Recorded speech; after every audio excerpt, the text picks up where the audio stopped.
दोस्तों, आज हम बात करने वाले हैं उत्तराखंड की ऐसी जगह के बारे में जिसे परियों का गढ़ कहा जाता है। तो स्वागत है आपका आपके इस YouTube channel knowledge addiction TV पर, और मैं हूं सचिन जुयाल। तो चलिए शुरू करते हैं। तो दोस्तों, बचपन में नाना नानी से हमने परियों की कहानी तो सुनी ही होगी, पर क्या आपने ऐसी जगह के बारे में सुना है जिसे परियों का गढ़ कहा जाता है? तो आज हम आपको ले चलते हैं परियों के गढ़ में, जिसका नाम है खैट पर्वत, जो देश विदेश से आने वाले लोगों की आस्था का प्रतीक है। दोस्तों, ये सुनकर बहुत ही हैरानी होगी कि आजकल के टाइम पे भी परियां कहीं हो सकती हैं। कहने का अर्थ है कि आजकल जो दौर है वो एक मॉडर्न दौर है, और ऐसी बातों पर अब बहुत लोग यकीन नहीं करते हैं। लेकिन दोस्तों, अगर यही बात एक साइंटिस्टों की टीम द्वारा परियों की उस जगह पर पुष्टि हुई हो तो क्या आप यकीन करेंगे? तो चलिए, आज हम बात करने वाले हैं एक ऐसी ही जगह के बारे में, और वीडियो के आखिरी तक आपको बने रहना है। और आपको हम आज सुनाने वाले हैं एक परियों की कहानी, और बताने वाले हैं कि आखिर कौन सी ऐसी वो जगह है जो परियों का निवास है और इतने लोगों के आस्था का प्रतीक है। तो हम आपको बता दें, अगर आपको यहाँ की यात्रा करनी है तो सबसे पहले आपको देहरादून जाना होगा। उसके बाद आपको वहाँ से बस लेकर ऋषिकेश जाना होगा। वहाँ से आप यहाँ के लिए बस या अन्य साधन ले सकते हैं। तो हम बात करने वाले हैं टिहरी गढ़वाल की। टिहरी को पहले त्रिहरी गणेश प्रयाग के नाम से जाना जाता था, जो बाद में टिहरी कहलाया गया। यहाँ एक ऐसा कुंड है, माना जाता है उस कुंड में ये परियां स्नान करने आती हैं। वैसे तो वैज्ञानिकों द्वारा भी परियों की मौजूदगी के कई साक्ष्य मिले हैं, और यहाँ के लोगों को इनमें बहुत आस्था है। कहा जाता है यहाँ हर साल एक खेत सिर्फ इसलिए बोया जाता है ताकि उसे परियां ले जा सके। कहने का अर्थ है कि वह खेत सिर्फ बोया ही बोया जाता है और काटा नहीं जाता, और यहाँ के लोगों का कहना है कि यह परियों द्वारा काट लिया जाता है। यह मान्यता है कि यह फसल परियों द्वारा परियां काट के ले जाती हैं। इस बात का साक्ष्य खैट पर्वत पर धान का भूसा व चावल के दानों से हुई है।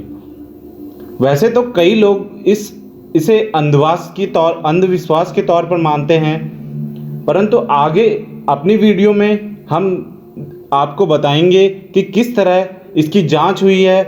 इंडियन पैरानॉमिकल सोसाइटी ने इसकी जांच की हुई है। वो उन लोगों की टीम यहाँ पे गई हुई थी, और उन लोगों की टीम ने K2 मीटर में, दोस्तों मैं आपको बताना चाहूँगा, K2 मीटर एक ऐसा यंत्र है जो आसपास की मौजूदा सभी ऊर्जाओं मीन्स जो एनर्जीज होती हैं उनका पता लगाती है।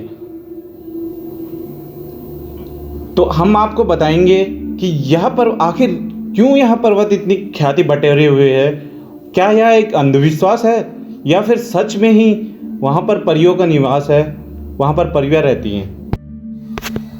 दोस्तों, माना जाता है परियां बहुत ही सुंदर होती हैं। तो आखिर वो सुंदर लड़कियां कौन हैं? क्या परियां वास्तव में इस पर्वत पर आती हैं? कहते हैं परियां बहुत ही सुंदर होती है, और जिन पर मेहरबान हो जाएं उसे मालामाल बना देती हैं। इंसानों से इनके प्रेम के किस्से भी पहाड़ों पर सुनाए जाते हैं। तो किस्सों की दुनिया में आगे निकलते हुए एक ऐसी जगह की ओर चलते हैं जहां आज भी लोग परियों और वन देवियों को देखने का दावा करते हैं। दोस्तों, दिल्ली से 400 किलोमीटर दूर टिहरी गढ़वाल के एक गांव जो कि खैट पर्वत के तलहटी में बसा हुआ है, परियों की हसीन दुनिया में हम जहां आपको लेकर जा रहे हैं वह दिल्ली से बहुत दूर नहीं है। उत्तराखंड के ऋषिकेश से आप सड़क मार्ग से गढ़वाल जिले के फैगलुई पट्टी के थात गांव तक किसी सवारी से भी पहुंच सकते हैं। यहां से पैदल परियों की नगरी तक यात्रा करनी होगी जो लगभग 8 किलोमीटर दूर है। थात गांव के पास ही गुंबदाकार पर्वत है जिसे खैट पर्वत कहते हैं। समुद्र तल से करीब 10,000 फीट की ऊंचाई पर यह पर्वत जन्नत से कम नहीं है। कहते हैं यहाँ लोगों को अचानक ही कहीं परियों के दर्शन हो जाते हैं। लोगों का ऐसा मानना है कि परियां आसपास के गांवों की रक्षा करती हैं। थात गांव से करीब 5 किलोमीटर की दूरी पर खैटखाल नाम का एक मंदिर है जिसे यहाँ के रहस्यों का केंद्र माना जाता है। यहाँ परियों की पूजा होती है और जून के महीने में मेला भी लगता है।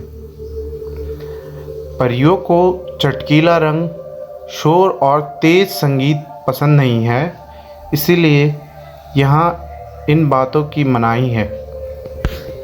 यहाँ एक जीतू नाम के व्यक्ति की कहानी भी काफ़ी चर्चा में रही है। कहते हैं जीतू की बांसुरी की तान पर आकर्षित होकर परियां उसके सामने आ गईं और उसे अपने साथ ले गई।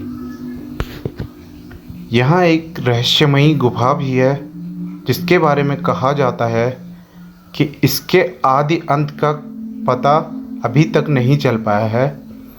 इस स्थान का संबंध महादेव द्वारा अंधकासुर और देवी द्वारा शुंभ निशुंभ के वध से भी जोड़ा जाता है।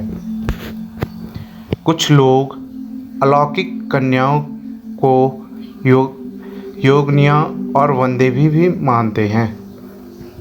जो भी है, यहाँ रहस्य और रोमांच का एक अद्भुत संगम है। अगर रोमांच चाहते हैं तो एक बार ज़रूर यहाँ की सैर कर आएँ। परियां मिले न मिले, लेकिन आपका अनुभव किसी परिलोक की यात्रा से कम नहीं होगा। परियों के सच को पता लगाने पैरानॉर्मल सोसाइटी के साइंटिस्ट यहाँ K2 मीटर के साथ पहुँचे और जगह जगह पर परखने के बाद उनको भी यहाँ पुष्टि हुई कि इस जगह पर कुछ ऐसी एनर्जीज़ मौजूद हैं। दोस्तों, K2 मीटर एक मशीन है जो आसपास की मौजूदा एनर्जीज़ को पता लगाती है। अधिक जानकारी के लिए आप इसके बारे में इंटरनेट पर पढ़ सकते हैं। तो उत्तराखंड के टिहरी गढ़वाल में स्थित यह खैट पर्वत आपको जन्नत की सैर कराता है। यहाँ लोगों को अचानक ही कहीं परियों के दर्शन हो जाते हैं। लोगों का ऐसा मानना है कि परियां आसपास के गांवों की रक्षा करती है।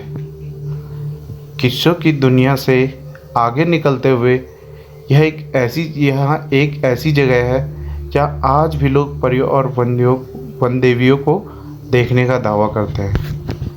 उत्तराखंड के एक ऐसे पर्वत के दर्शन आज हम आपको कराएंगे जो लाखों लोगों के आस्था का केंद्र बना हुआ है। यह पर्वत टिहरी जिले में है। खैट पर्वत पर अप्सराओं का वास है। इन्हें आज भी देखा जा सकता है। गढ़वाल इलाके में वन देवियों को आँचरी मांतरी के नाम से जाना जाता है। बताया जाता है कि यहाँ आँचरियों को जो लोग एक बार मन भा जाते हैं वो उन्हें मूर्छित करके अपने पास रख लेती है और अपने लोक में ले जाती है। ये बिल्कुल सच है। देवलोक से भूलोक तक रमण करने वाली ये परियां हिमालय क्षेत्र में वन देवियों के रूप में जानी जाती है। अमेरिका की मैसाचुसेट्स यूनिवर्सिटी के वैज्ञानिकों ने भी एक शोध में पाया है कि इन जगह पर अजीब सी शक्तियाँ निवास करती हैं। आपको बता दें कि गढ़वाल कुमाऊं के लोग तो अच्छे से जानते होंगे कि उत्तराखंड के टिहरी गढ़वाल के फैगुली पट्टी के थांत गांव की सीमा पर अवस्थित 10,000 फीट की ऊंचाई की पर्वत श्रृंखला खैट पर्वत में परियों का वास है। खैट पर्वत पर्यटन और तीर्थाटन की दृष्टि से बहुत ही मनोरम है। दोस्तों, खैट पर्वत समुद्र तल से लगभग 10,000 फीट की ऊंचाई पर है। खैट पर्वत के चरण स्पर्श करती विलंगना नदी का दृश्य देखते ही बनता है। खैट गुंबद आकार की एक मनमोहक चोटी है, इसीलिए विशाल मैदान में स्थित ये अकेला पर्वत अद्भुत दिखाई देता है। कहा जाता है कि खैट पर्वत की 9 श्रृंखलाओं में 9 परियों का वास है। ये 9 देवियाँ 9 बहनें हैं जो आज भी यहाँ अदृश्य शक्तियों के रूप में यहाँ निवास करती हैं। इसका अनुमान इसी से लगाया जा सकता है कि अनाज कूटने के लिए ज़मीन पर बनाई जाने वाली ओखलियारी यहाँ दीवारों पर बनी है। बड़े बड़े वैज्ञानिक भी इस जगह पर आकर हैरान हैं। और हैरत की बात तो यह है कि इस वीराने में स्वतः ही अखरोट और लहसुन की खेती भी होती है। अखरोट के बागान लुक्की पीढ़ी पर्वत पर माँ बराड़ी का मंदिर गर्भजोन गुफा है। भूलभुलैया गुफा जहाँ नाग आकृतियाँ उकेरी हुई हैं। नैर थुनैर नामक 2 वृक्ष जिसके पत्तों से महकती है अजीबोगरीब खुशबू। कहीं ये वही एड़ी आँचरी योगिनियाँ रणपिचासनियाँ तो नहीं जिन्होंने अंधकासुर दैत्य विनाश में महादेव कैलाशपति का साथ दिया था और कुछ कैलाश जाने की जगह यहीं छूट गई थी।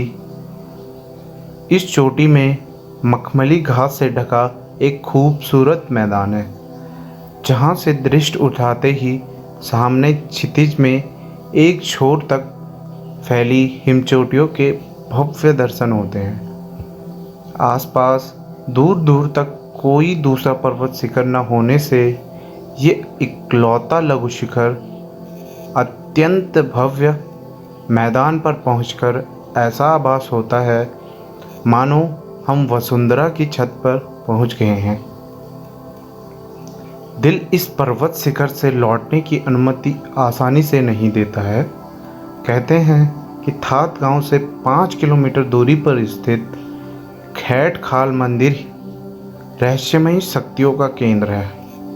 प्राचीन काल से ही इस जगह पर इन बुग्यालों में चिल्लाना, चटक कपड़े पहनना, बेवजह वाद्य यंत्र बजाना, प्रकृति विपरीत काम करना पूरी तरीके से प्रतिबंधित है।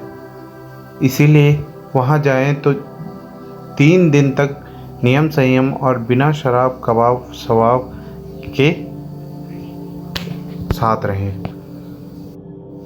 दोस्तों, हमारे उत्तराखंड को तो देवभूमि नाम से जाना जाता है और माना जाता है कि यहाँ हर जगह पर प्राचीन काल से ही देवी देवताओं का निवास होता है।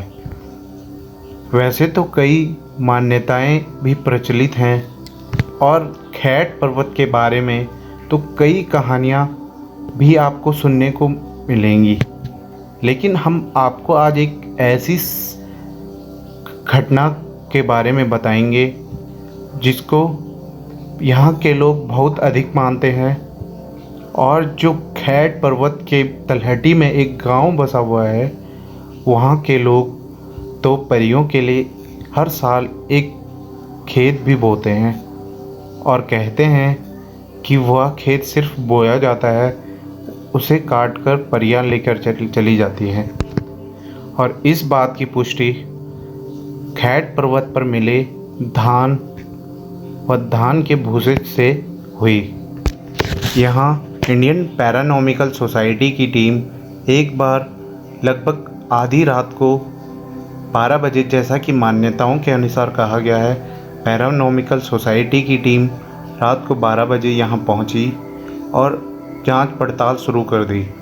शुरुआत में तो इंतज़ार काफ़ी लंबा रहा, लेकिन उसके बाद जैसे ही 12 बजे का समय करीब आने लगा तो K2 मीटर में कुछ हलचलें शुरू होने लगी।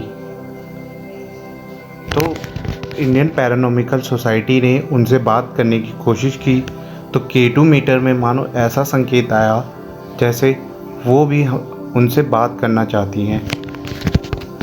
और यह भी मान्यता है कि किसी को यहाँ पर रात को आने की अनुमति नहीं है। तो इंडियन पैरानॉमिकल सोसाइटी की टीम रात को 12 बजे उस जगह की जांच पड़ताल करने गई तो उनके एक साथी को बिना वजह खड़े खड़े उनके पैर में उनकी नस चढ़ गई। तो वैसे तो ये एक इत्तेफाक हो सकता है, परंतु यहाँ के लोगों का कहना था कि ये एक चेतावनी थी परियों के द्वारा। फिर जैसे जैसे पैरानॉमिकल सोसाइटी की टीम ने जांच पड़ताल शुरू की, उसके बाद चारों तरफ से कैमरे से रिकॉर्डिंग भी शुरू हुई और तभी अचानक किसी एक व्यक्ति ने कुछ ऐसा देखा कि सब लोग चौंक गए। उसने देखा कि कोई एक ऐसी चीज़ कैमरे के उस तरफ से जा रही थी, मानो वह एक इनविजिबल मिस्ट्री हो। वह चीज़ इतनी तेज़ी से आगे बढ़ी कि उसको कैमरा की गति भी नहीं पहचान पाई। और सिर्फ एक ही लोग ने नहीं, वहाँ उपस्थित लगभग सभी लोगों ने यह हलचल होते हुए देखी। और भी हर साल लगभग इंडिया से कई ऐसे साइंटिस्ट वहाँ पर जाते हैं जो पता लगाना चाहते हैं आखिर ऐसा क्या है जो यहाँ पर उपस्थित है। K2 मीटर की वाइब्रेशंस की माने तो यहाँ पर बहुत ही अधिक उच्च मात्रा में वाइब्रेशंस K2 मीटर में दर्ज हुई, जो कि पुख्ता प्रमाण है कि यहाँ पर परियां उपलब्ध हैं और वे यहाँ पर विचरण करती हैं और इस जगह की रक्षा करती हैं।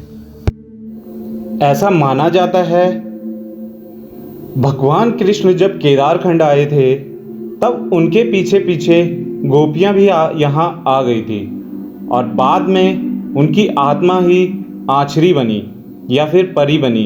गढ़वाल में इसे पौरी, गढ़वाल कुमाऊं में इसे पौरी के नाम से जाना जाता है और देवी के रूप में 9 परियों की पूजा भी की जाती है। और टिहरी गढ़वाल में तो 9 परियों की जागर भी लगाई जाती है और इनकी स्तुति की जाती है। कहते हैं आछरियों को बांसुरी की धुन बहुत पसंद होती है और इसलिए भी लोग कहते हैं आछरी कृष्ण की गोपियां हैं। इनकी जन्म से जुड़ी एक कहानी जिसे आज हम सुना रहे हैं वो बहुत ही प्रसिद्ध है। तो सबसे पहले मैं आपको बता दूं और फिर अंत में मैं आपको कहानी सुनाना शुरू करूंगा। गढ़वाल में एक जागर बोला जाता है, वो कुछ इस प्रकार बोला जाता है। चौंदाना गौ मजे कनु होलू राजा आसारौत की होली कनी होली 6 रामी बोराणी 6 रानियों माझे कैकु भी ने जन्म्यो। ये जागर एक कहानी पर आधारित है। इस कहानी में आछरियों के जन्म का वर्णन है। इस जागर के आधार पर कहानी हम आपको सुना रहे हैं। इस जागर का अर्थ है चौंदाना गांव में राजा आसारौत का राज है उसकी 6 रानियां हैं, लेकिन वह निसंतान है। आशा रावत कभी यह सोचकर उदास हो जाता है कि उसके बाद इतनी अधिक ज़मीन उसके पास होने के बावजूद उसके बाद उसका राजकाज कौन संभालेगा।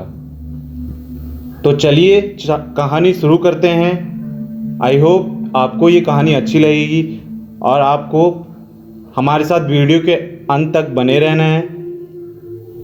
तो चलिए शुरू करते हैं।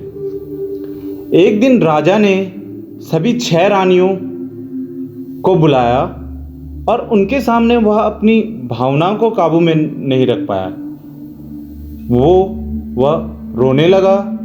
रानियों ने पूछा कि राजा जी, क्या बात है, आप इतने उदास हो रहे हैं। राजा ने कहा, मेरा इतना बड़ा राज है, लेकिन मैं निसंतान रह गया। मेरे बाद क्या होगा, इसलिए रो रहा हूं। राजा की बड़ी रानी का नाम बुटोलिया था। उसने कहा, छी, पुरुष को इस तरह से रोना शोभा नहीं देता। आप राजा हैं, राजा की तरह सोचिए, आप 7वां विवाह कीजिए। दरअसल राजा आशा रावत की 6 शादियां थी, फिर भी वह निसंतान था और वह चाहता था उसके बाद उसकी संपत्ति को कोई आगे बढ़ाने वाला हो, परंतु उसकी कोई संतान नहीं थी।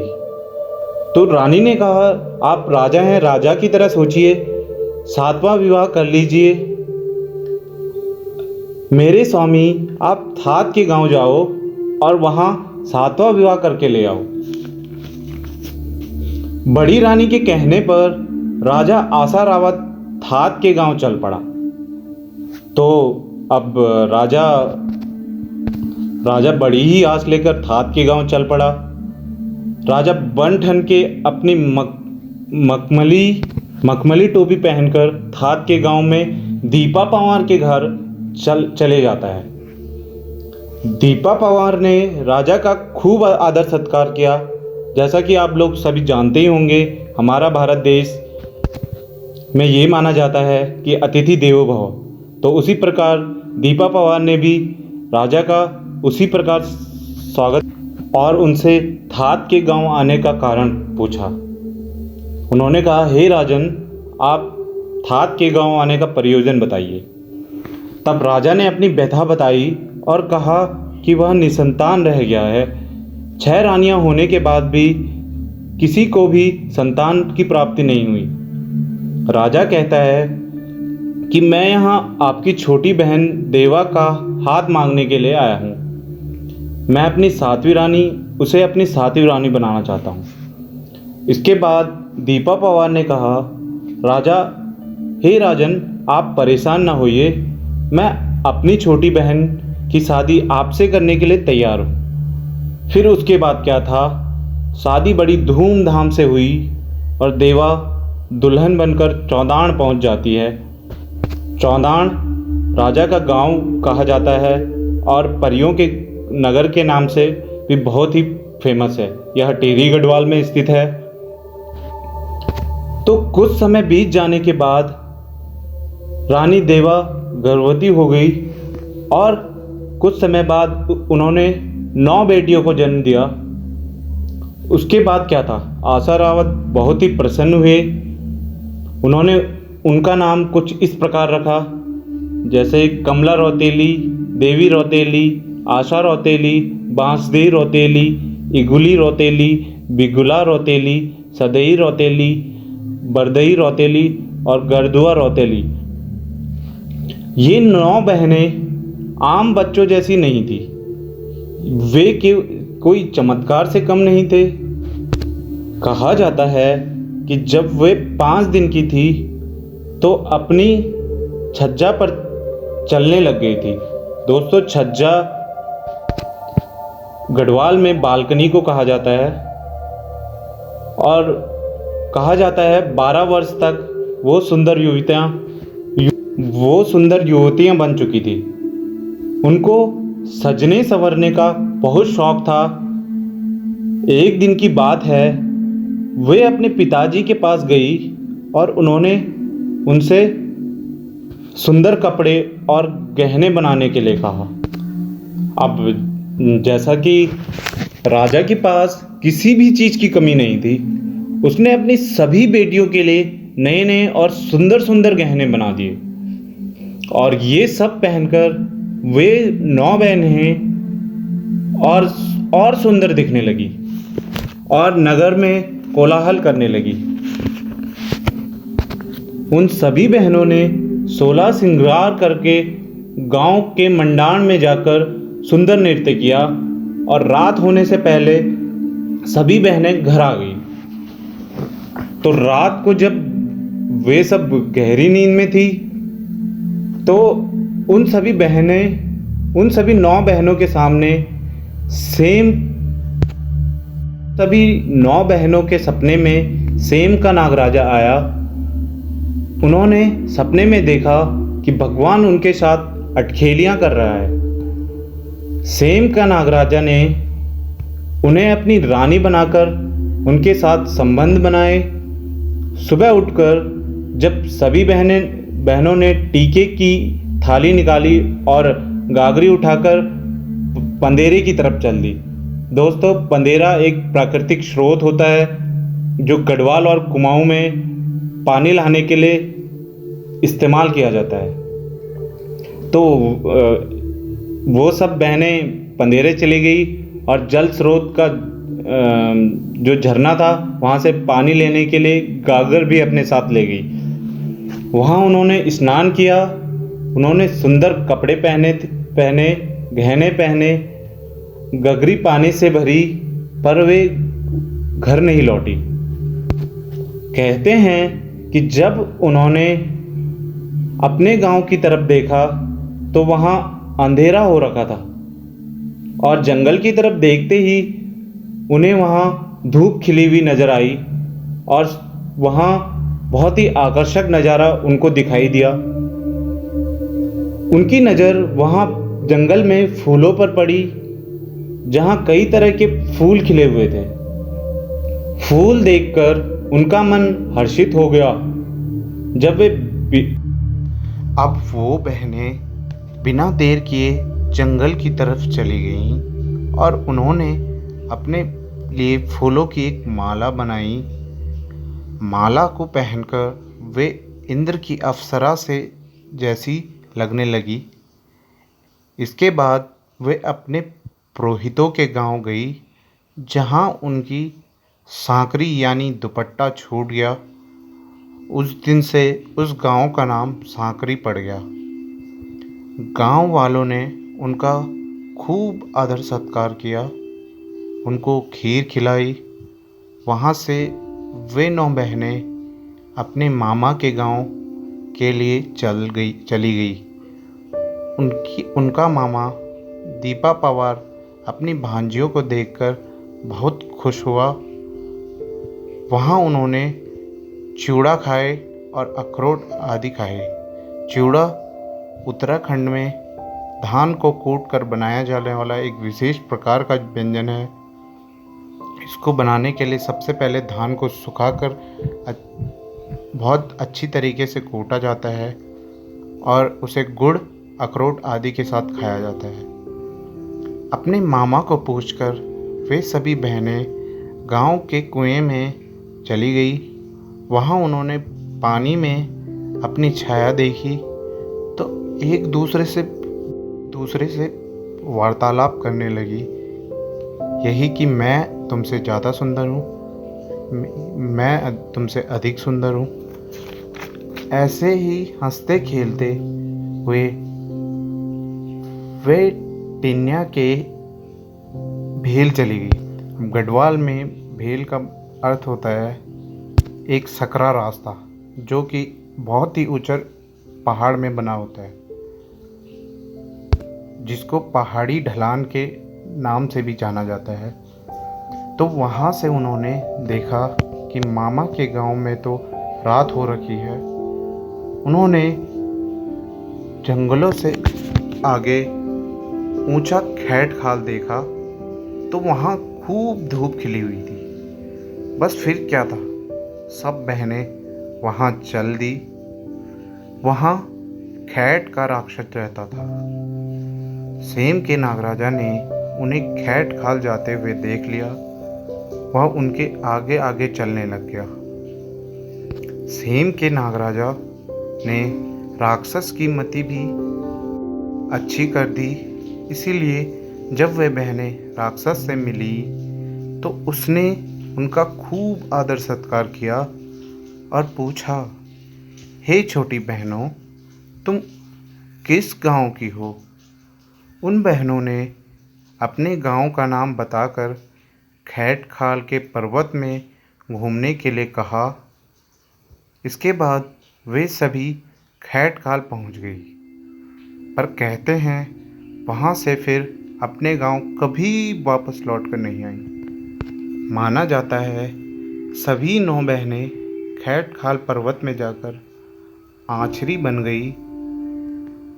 राक्षस उनका धर्म भाई बन गया। जागर में इनके लिए देवी शब्द का उपयोग किया जाता है। आछरी बनकर वे अल्पू बग्याल के यहाँ जाती हैं तो वह उनका खूब आदर सत्कार करता है। अल्पू बग्याल निसंतान था तो उसने आछरियों के भाई को 1.25 दौड़, यानी कि 1 दौड़ का मतलब होता है 32 किलो का रोट बनाकर भेंट किया। उसके बाद वे पिंडी के पर्वत पर जाकर अदृश्य हो गई। अल्पू बग्याल की भक्ति को देखकर उसके आदर सत्कार से खुश होकर आछरियों ने उसके सपने में आकर उसे पुत्रों का वरदान दिया और कुछ टाइम बाद उसके 2 पुत्र जन्म हुए।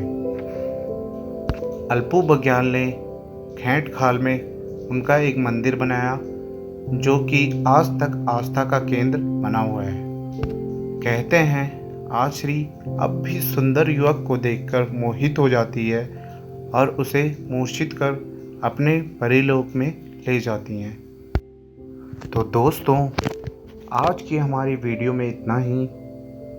आगे भी हम उत्तराखंड से जुड़ी हुई कई लोक कहानियों और कई ऐसी तथ्यों के बारे में अपनी वीडियो लाएंगे, जिससे आप लोग जो कि इन कहानियों के बारे में निर्विज्ञ है, ताकि आप लोग इन कहानियों के बारे में जान सकें और पता लगा सकें कि क्या है उत्तराखंड की आस्था का असली सच।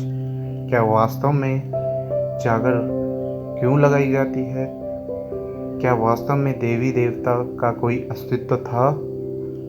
वास्तव में देवी देवता कहाँ से आए और क्यों यहाँ के लोगों की इतनी आस्था यहाँ पर है? दोस्तों, वैसे तो उत्तराखंड पर्यटन, देवी देवताओं और आदि की दृष्टि से सर्वोपरि है। यहाँ पर कई ऐसे मंदिर भी उपस्थित हैं जहाँ